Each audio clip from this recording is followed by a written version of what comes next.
Okay,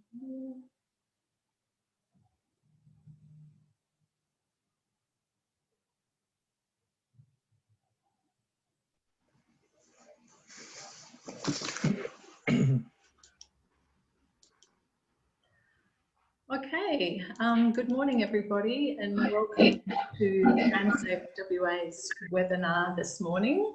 I'm really pleased to be hosting this event and to have had such a great response to our efforts to bring you some industry specific information on a variety of topics.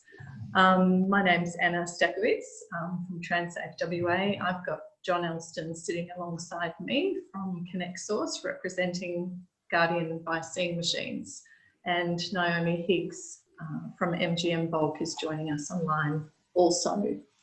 So just quickly a little bit about Transafe WA. We're a non-profit road transport industry safety initiative. We have been operating since 2013 with a focus on events and projects in Western Australia. Transafe WA is committed to a safe, professional and sustainable road transport industry that protects its employees and the broader community.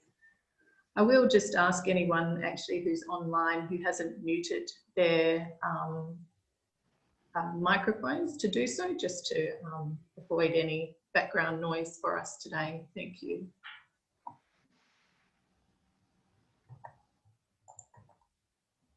So Transafe WA, over our 7 years of operations, have delivered 23 road transport industry safety forums to thousands of industry participants throughout WA. These have provided a forum for the discussion of the industry's needs and risks, a conduit for industry participants to get directly to its regulators and key decision makers. And we have also developed and run campaigns to educate the general public to share the road safely with heavy vehicles, such as our Give a Truck campaign, and we're currently undertaking to deliver Instructor, which is a safety truck resource which will educate people on how to drive and be safe around trucks. That's a major project for our association at the moment, and these campaigns have developed out of feedback that we have had from our forums that much more needs to be done to educate the general public around sharing the road safely with heavy vehicles. So today, as I mentioned, we're joined by Naomi Higgs from MGM Bulk. MGM Bulk is a West Australian company with a workforce of over 300 employees and a core fleet of more than 80, somewhere more around the 115 mark, I believe, trucks and 250 trailer configurations. They provide service solutions for a number of WA customers across their bulk haulage, quarry and limestone businesses, and have supported Transafe WA as members since 2014. ConnectSource are the largest national distributor of the driver fatigue and distraction management system, Guardian by Seeing Machines. This technology is improving safety and performance across the transport industry, and ConnectSource have also been involved with Transafe WA as sponsors since 2018. A little bit about our speakers. So Naomi Higgs is the HSEQ HR manager for MGM Bulk. Her commitment to the transport industry is evident through the various roles she holds on committees and alliances in the road safety arena. Naomi has a diverse career within the mining, construction, engineering and bulk transport industries. John Elston is a business development manager for ConnectSource, specialising in Guardian by Seeing Machines. John has been associated with the trucking and transport industry for over 10 years, mostly through IVMS systems, but with a heavy focus on Guardian for the last 2 years. So in today's webinar, the discussion will explore the benefits gained by the MGM Group from adding Guardian by Seeing Machines to their road transport fleet. And at this point, I'm going to pass you over and stop screen sharing to John Elston, who will take us from here. Good morning, everybody. Hope you can all hear me all right. Just a little bit, Connect Source are essentially an electrical engineering company solving a lot of challenges in the mining, transport and agricultural industry, where we develop products and wiring harnesses, etc., to from conception to everybody's good experience to get an optimal use of technology. What we're going to do first is just run through a little bit of what Seeing Machines does. So give you a bit of background on what Seeing Machine does and how it operates before we go into Naomi explaining how it's actually benefited to the MGM group. So, so the first thing is basically explaining what Seeing Machines is. It's a safety device, ensuring that the drivers stay safe on the roads, monitoring primarily fatigue and distraction, and it is a safety device trying to ensure that the drivers get home safely to their families and thereby keeping everybody else safe on the roads as well. No driver would actually like to have a micro sleep and behind the wheel and traveling 100 kilometers down the road and cause a horrific accident. So that's what we are trying to prevent. Okay, now you got. Sorry, hi.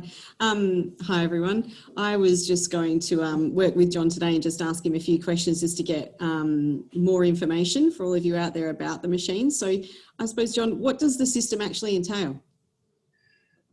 The system entails a driver-facing camera, which is an infrared low-intensity IR camera, which operates in all lighting conditions and will look through things like sunglasses to monitor the driver's faces, etc. There's a forward-facing camera, which will then possibly exonerate anybody from what's happening on the road in front of them. There is a vibration motor, which is fitted underneath the seat of the driver for in case when activation occurs. And there is a processor, which is basically the brains of the device, which then encrypts the data and stores it for if necessary. So how are all the objectives of the system achieved? It basically manages driver fatigue and distraction. If the infrared camera once the driver's in his seat, it will draw up an algorithm of the driver's face, focusing on the eyes, the nose, and the mouth. And then these thresholds are then set into the system in the processor. And if the driver's eyes are closed for a certain amount of time, or the head moves out of a certain rotation, not looking at the road, then an audible alert or vibration will trigger. And depending on the configuration from the company, this event is classified and pushed back to the company. You just mentioned that there was like configurations from the company, but are there like default parameters that are set up within the system? There are default parameters based on about 5 billion kilometers of travel done being monitored by Seeing Machines. The default parameter is eye closure for more than 1.5 seconds at above 10 kilometers an hour, and for distraction, not looking ahead, for more than 4 seconds above 40 kilometers an hour. Those are the defaults which have been worldwide proved to be the most effective. And you said about the companies configuring, so these aren't fixed parameters? No, they're not fixed parameters. It all depends on the companies. When the devices are installed in the vehicle, our support department actually discusses the uses with the companies and decide what is actually the best for that company. We do have a couple of companies who move, for example, the distraction out from 4 seconds slightly longer because they need to look at their load constraints for a longer period or something. So no, those are individually defined by an agreement with the support department. Cool. So when the device has an event, how are the events monitored? If for example, it's a fatigue event or the driver closed their eyes for more than 1.5 seconds, that data is captured and is pushed through to a control center, where there are 2 control centers. There's one in Tucson in America and one in Canberra. That footage is then actually viewed by a human and is then classified either as fatigue, might be distraction, might actually even be classified as normal driving, and normal driving will go no further. And when it does detect fatigue, what's the next step? If there is fatigue detected, the fatigue can be different levels of fatigue. You can get a micro sleep, where there is a definite eye closure. Often the neck muscles relax and the head will drop. So that would actually be classified as a micro sleep, which is probably the worst one you can have. It just fatigue is a general sort of slow eye closure or a rapid eye closure. But the control center will actually look at those and verify them as to what they determine from the footage they see, as to what if it's a fatigue event. And as I say, if it's a fatigue event, a phone call will go through to a predetermined list as agreed by the company and our support department. And on that list, it'll go down. The first person on the list will get a phone call. If they're not available, go to the second person, etc. down the line until somebody can actually be contacted. An email will also go out to all those people on the list who've actually been asked to accept an email. And that email will show the time that it happened, the total length of eye closure, the distance traveled with eye closed, what speed the vehicle was going at, etc. And a map reference point as well as to where it actually happened. And so it measures fatigue, and it also, it determines fatigue and also distractions. What does it actually, how does it determine a distraction? What is the distraction determination? Distraction, as I say, if the head is out of a certain rotation for more than 4 seconds above 40 kilometers an hour, it will trigger an audible alert, not a vibration, unless the camera cannot see the driver's eyes because the head is turned to that extent. If it's just an audible alert, that will also get verified by the control center. And if there's mobile phone can be seen in the footage, it'll actually come back as mobile phone use. Otherwise, if they're looking in their lunchbox or looking at a map or something for longer than 4 seconds, that will purely go out in a report, or if requested, it can be sent as an email, but there won't be a phone call for distraction. But an email can go out for either mobile phone use or distraction, depending on what the company wants.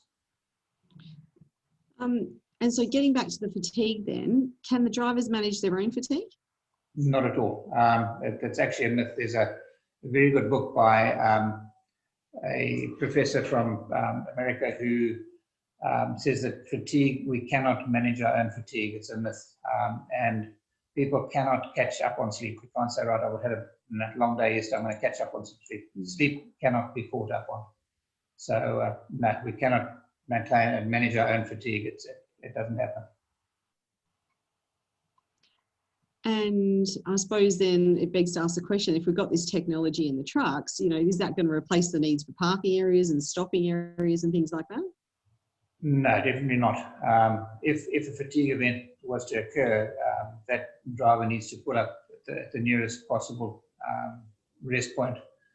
What will probably happen is that the technology will actually be used to determine where more rest points actually need to be had and place more than less rest points on the road. And I mean, these are really well designed, and obviously there's a lot of big companies that use them, but are they mainly used in line haul vehicles? No, you'll find that it's used a lot in line haul vehicles, but line haul vehicles, fatigue happens in the first, predominantly in the first 30 to 90 minutes of a journey. And we've actually had one of our own members of staff after 28 minutes having a fatigue event. It has been recorded up as low as 11 minutes after the start of a journey. So no, definitely not. It can be any vehicle.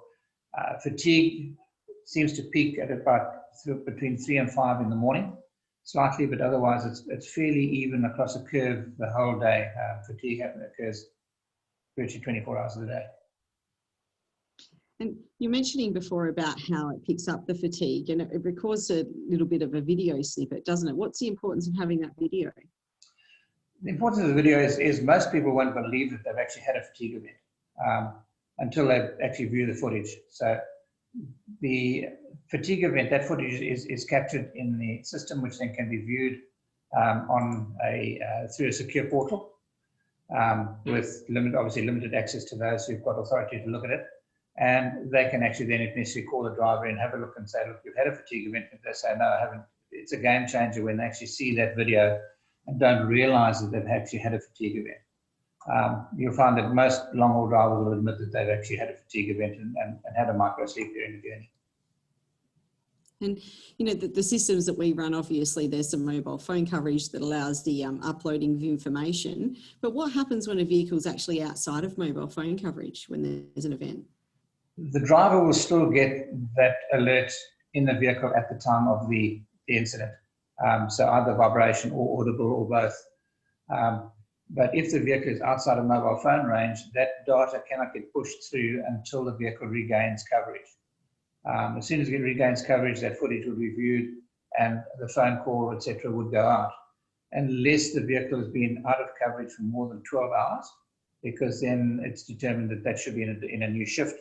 So that driver would not be driving. But the policies the company's put in place, so right, you know, if the vibration motor goes off, you need to stop the vehicle, get out, kick the tires, have a drink of water, whatever.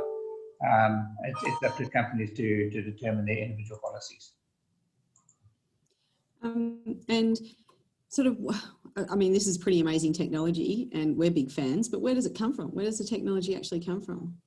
Technology was actually developed in Canberra. So it's an Australian product. They are specialised in algorithms with looking at vision, etc. And the technology is now being used in aircraft simulators. It's being used in ferries, in buses, in trains, all sorts of things. Where some of the biggest customers that are using the technology now, the likes of Caterpillar, the London Bus Company, Emirates. So a lot of very big companies are actually taking on the technology and running with it. With safety being such an integral part of transport industry and drivers' behaviours on the roads and things determining their safety focus, do you know if there have been incidents where drivers have actually been dismissed due to any fatigue events? Not to my knowledge. We have had some incidents where drivers have been picked up to have a sleep apnea or a sleep disorder, who've actually been pulled off the road by the company and actually gone through a series of medical things to get them back on the road again. But no, to my knowledge, nobody's actually been dismissed before for having a fatigue event. Mm-hmm. Now, MGM have a few different branches, and I know you've got a nice little setup that we can work with that. Can you explain to us how that sort of works when you run different fleets of vehicles within your business?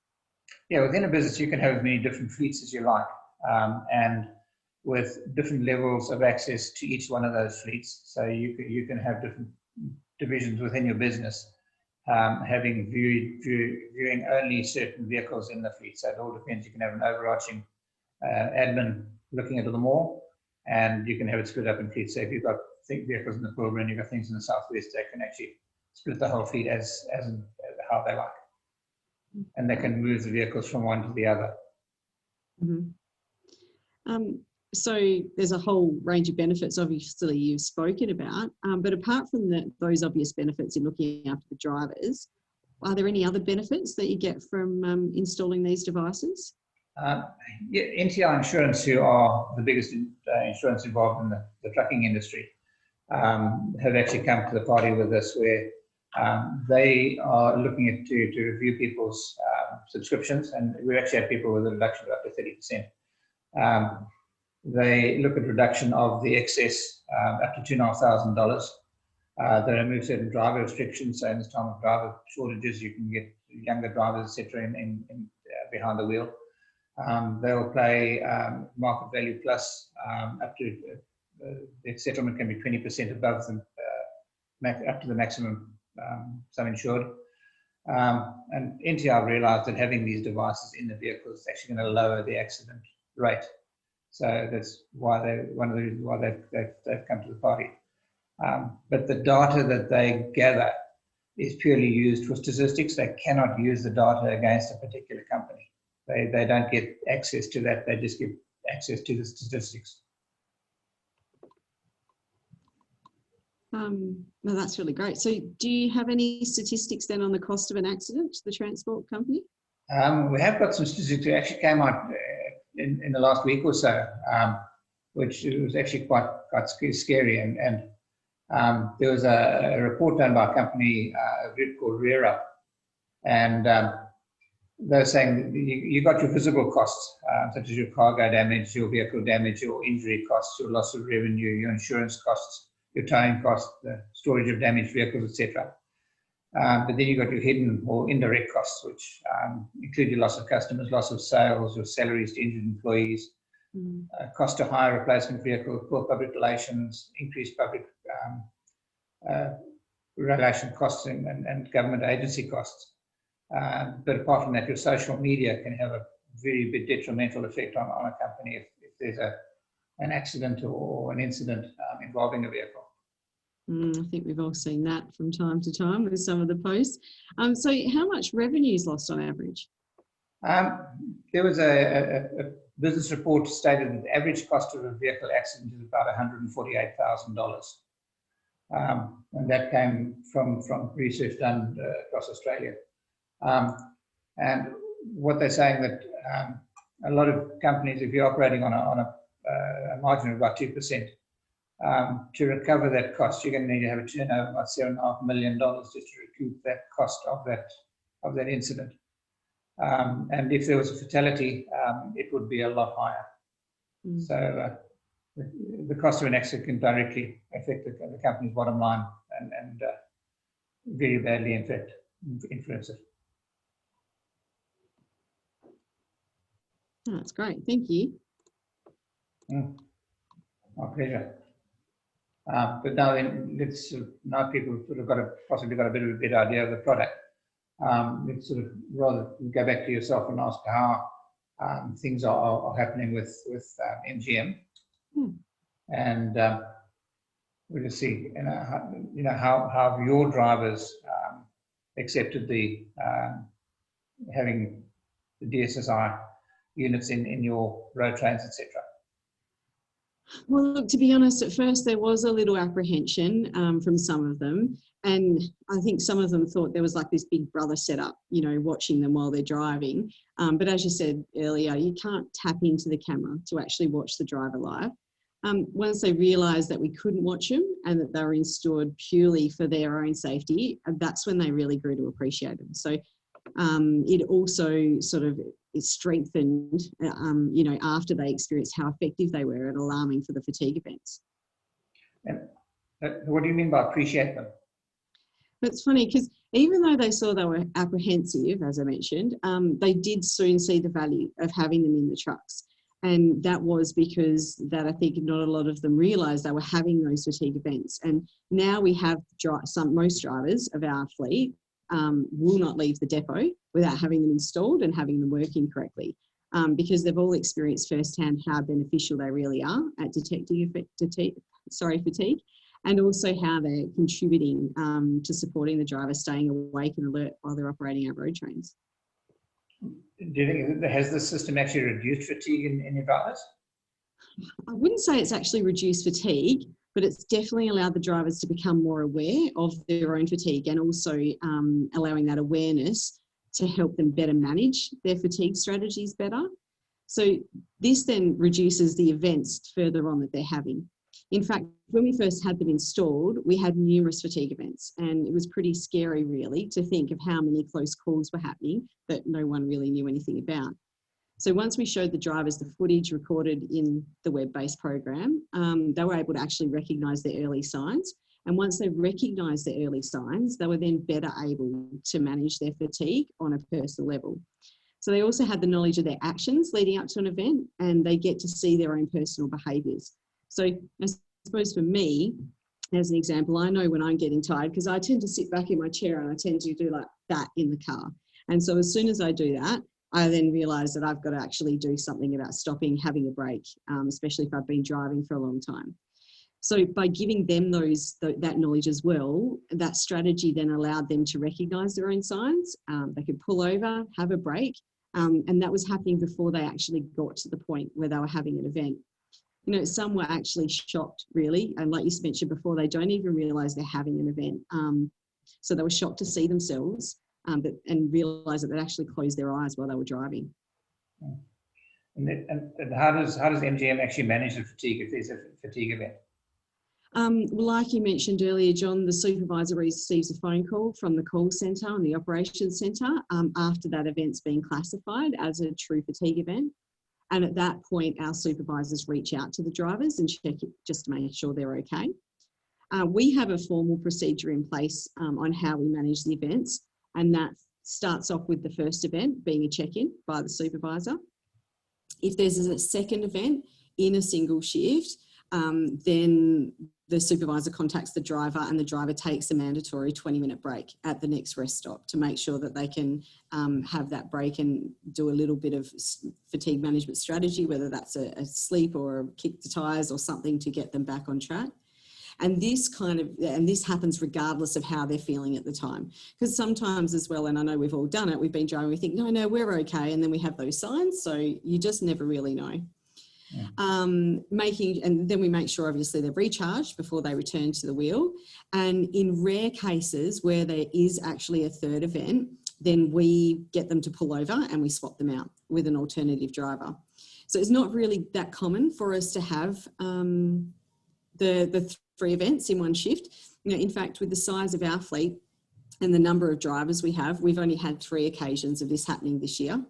And I'm sure other companies as well have different stats for their events. But, you know, each company can manage their events in a way that suits their business. So there's no wrong or right way, but we find that that's an effective strategy for MGM.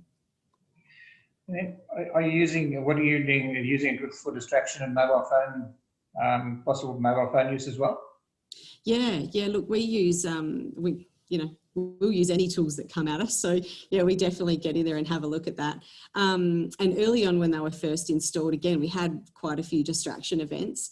Our drivers are out on the open road. So it's pretty easy, easy to take your eyes off the road and start looking around when you're driving. But as the drivers become more familiar with the system, they then begin to train themselves to look ahead at the road in more regular intervals. That one stops the machine from setting off, and also that brings their attention back to what they're doing. So it's been a great tool in helping the drivers to always maintain their focus on the road ahead. We also do use the cell phone events that are detected by the machines.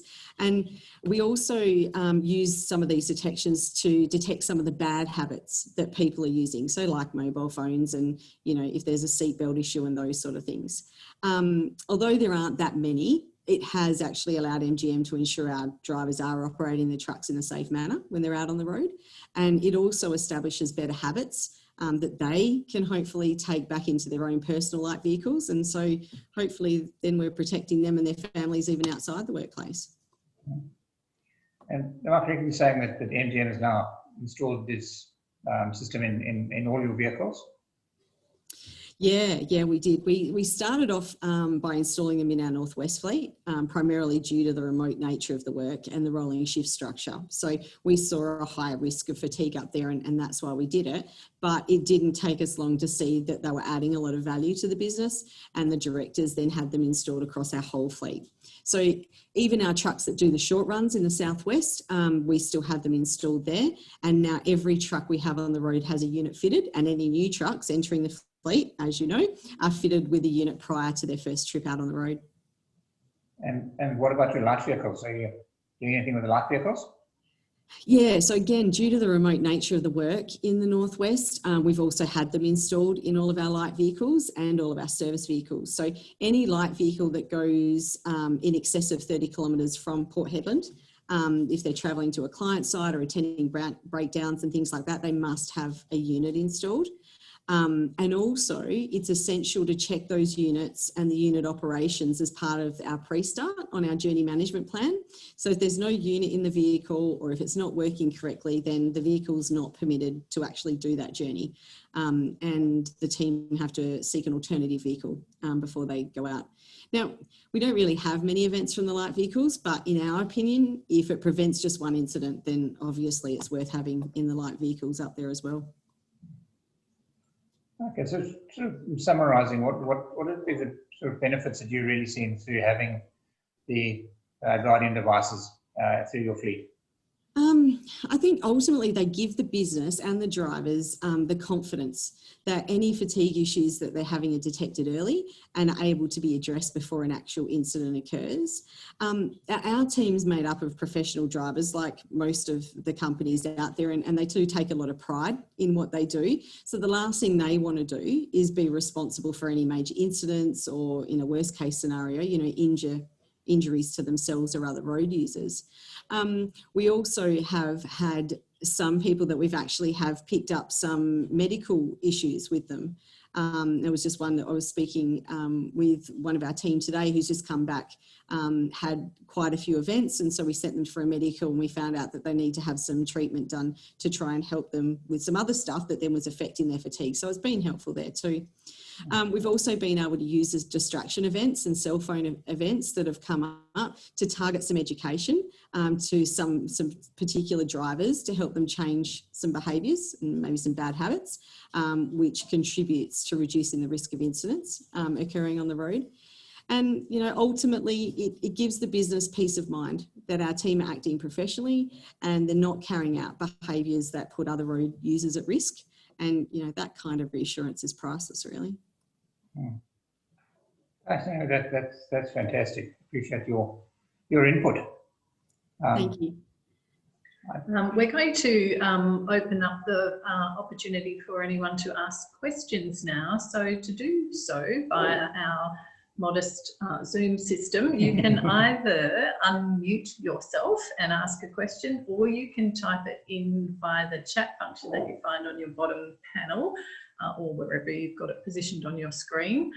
There is one question already there from Kieran Sutton, who's with Linfox, and Kieran asks, John, are there any glasses, normal or sunglasses, the system doesn't work with? The answer is yes, there are. They're very limited. We can actually give you a list of them as well, but they are very limited. I mean, I have prescription polarized lenses, etc., and it looks straight and it looks like I'm wearing a pair of frames. So there are very, very few, and I haven't come across a pair of safety glasses yet that it actually won't fit through.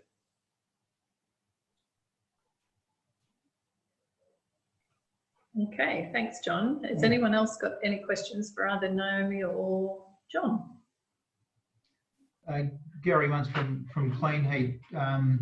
Firstly, Anna, John, Naomi, thanks for the production. Really interesting so far. A couple of questions. We've recently introduced the system, so I guess probably some questions to you, Naomi, on your experience.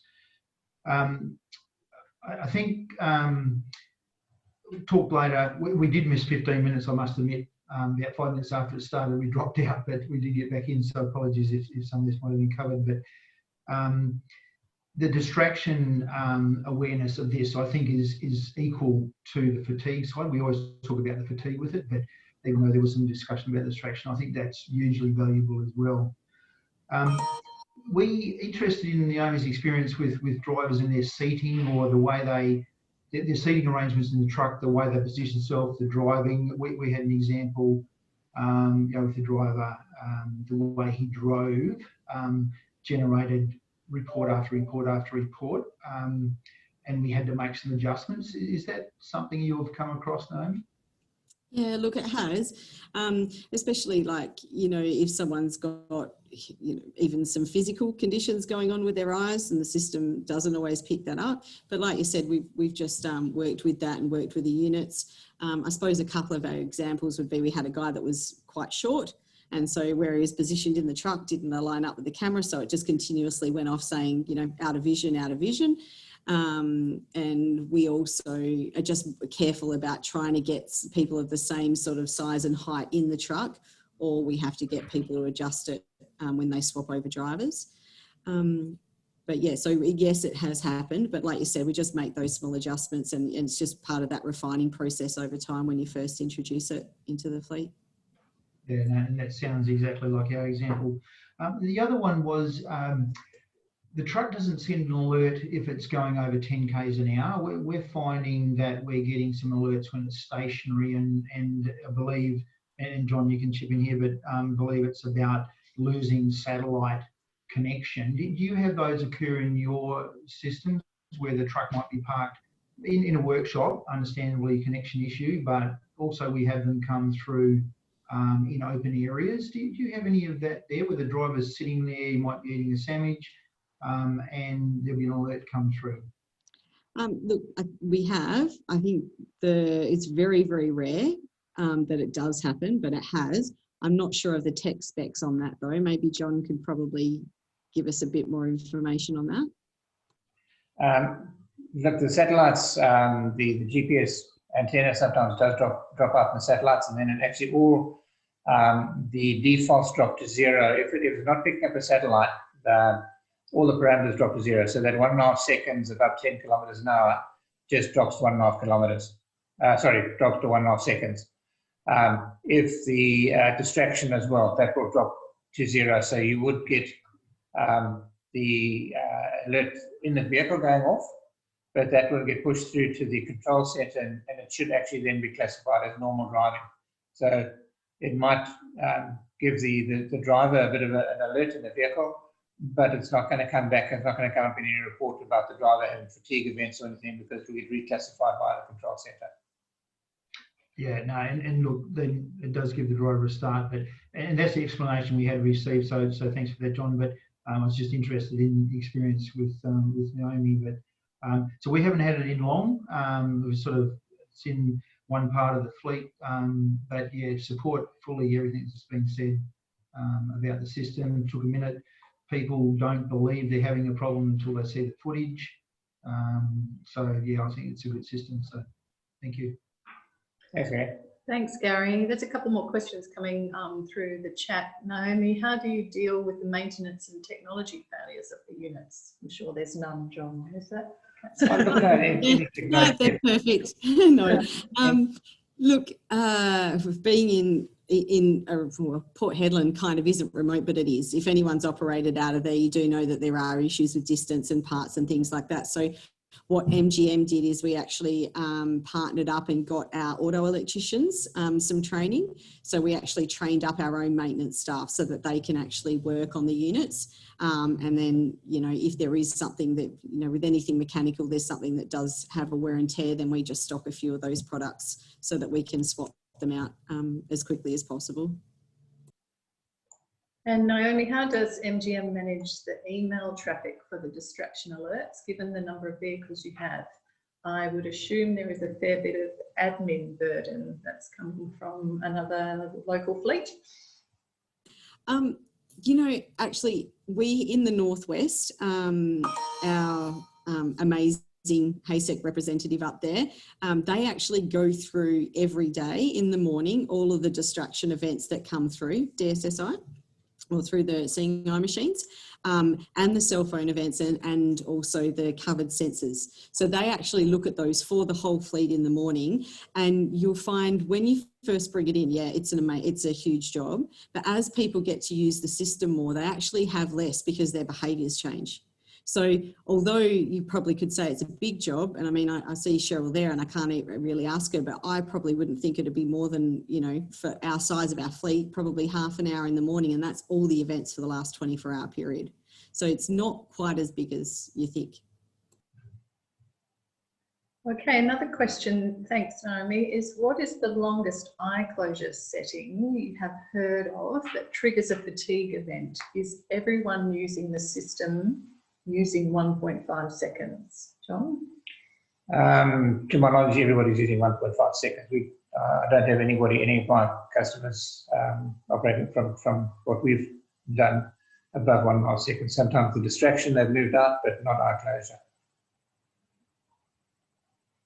Because what happens with that, if one wanted to alter the eye closure or distraction timing of the event, it would be effective over that entire fleet. You can't just do it for one vehicle. It would actually be across the whole board. Okay, is there anyone else online who would like to ask a question before we go to a couple more that are there on the chat? If I could just add to that one a little, we, not the eye closure, but we did adjust the settings for the distraction events because obviously when we're tipping off at the port, and while we're tipping off, we're doing a little bit more than 10 kilometres, but they're having to be so aware and looking around at so many different things. So we just upped the kilometres in that space so that the events weren't going off. So yeah, I think the customisable aspect's really handy because you can actually tailor it to your own business needs. Okay, so there's one more question here. Is there any medical concerns that the devices may emit anything that may have any effects on the driver short or long term? Have any studies been done? Yes, there have studies been done. If anybody would like to email me, and I can send you some reports that were done in both in Japan and in America and here with the intensity of the infrared, which was the concern, and it is lower than the intensity of the device to change your TV channel. It's about 100 times lower than the minimal permissible amount. It's very, very low indeed. So there is no effect from the infrared whatsoever. Thanks, John. There's one more question here from Jeff Rosser. There is a fleet in South Australia that has reduced the fatigue event time to 1 second with no noticeable increase in events. I'm not sure the rest of the questions come through there. Is that something I think that's just a statement it is made. Oh, okay. 1 second. Okay, yeah, okay. The other thing, sorry, what I should have mentioned earlier on is the driver-facing camera has a button on it as well, which will do a manual recording. The default is normally set to 15 seconds before and 15 seconds after. So if an incident happens, the driver has the option to push that button, and it'll actually record from 15 seconds before he pushed the button to 15 seconds after. But that is also expandable as well, depending, but it just uses up more data. It allows footage of anything to get pushed through to the office if the driver of the vehicle feels something is untoward happened, somebody's cut them off or a car's run across the road, whatever, they can actually push that button, which will give them additional footage.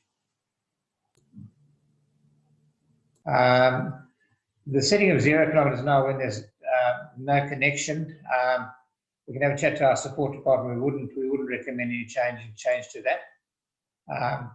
Because it doesn't happen that often, quite honestly, and it's just going to trigger in the vehicle, which the driver will then, of his own volition, realise, look, he wasn't doing anything wrong. He was parked up. He was doing his paperwork.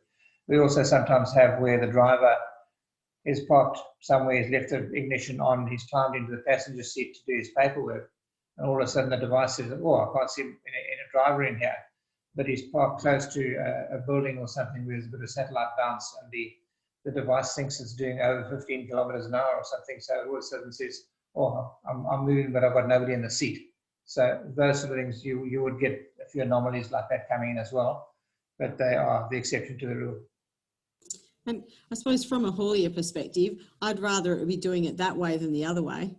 I'd rather be getting a few extra little, anomalies, and yes, they're unfortunate and probably uncomfortable, than thinking that it's not reporting things. So I think that's maybe a sensitivity thing that's a benefit. Yeah. Thanks, Naomi. John, is there anyone else online with any questions before we wrap up?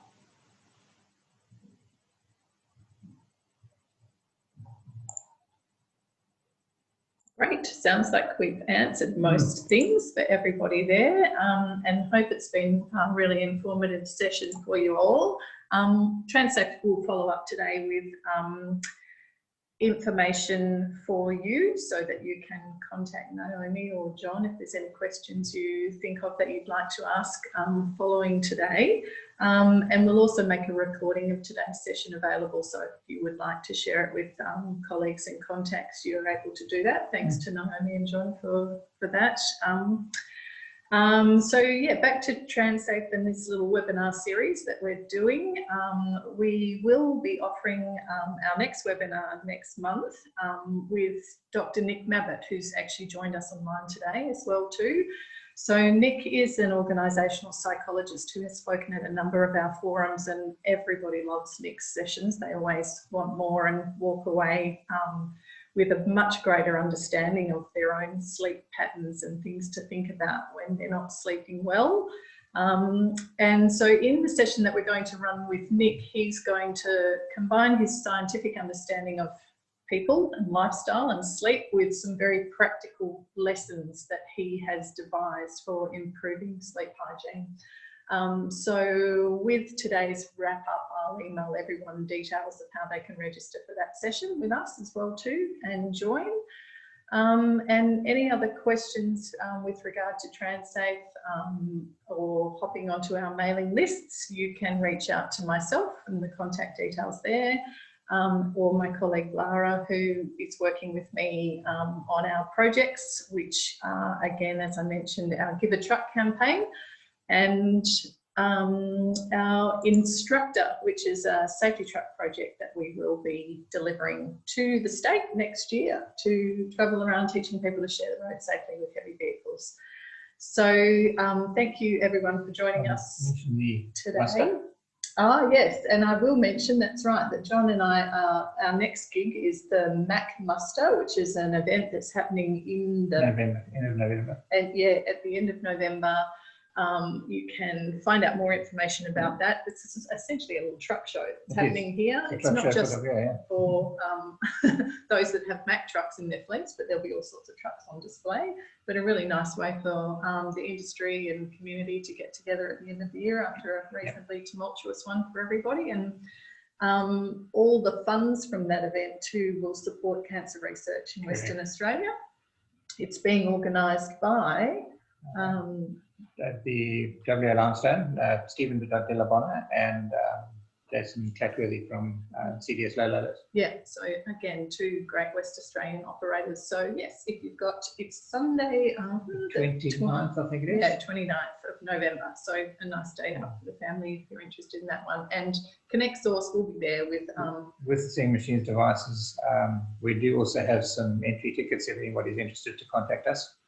Otherwise, it's an entry of $10 per adult, and kids are free. And there are food trucks going to be there as well. Excellent. So we might see you there. If not, thanks again for joining us today, everybody, and we'll see you again soon. Appreciate your support. Thank you very much. Thanks, everyone. Thank you. Bye for now.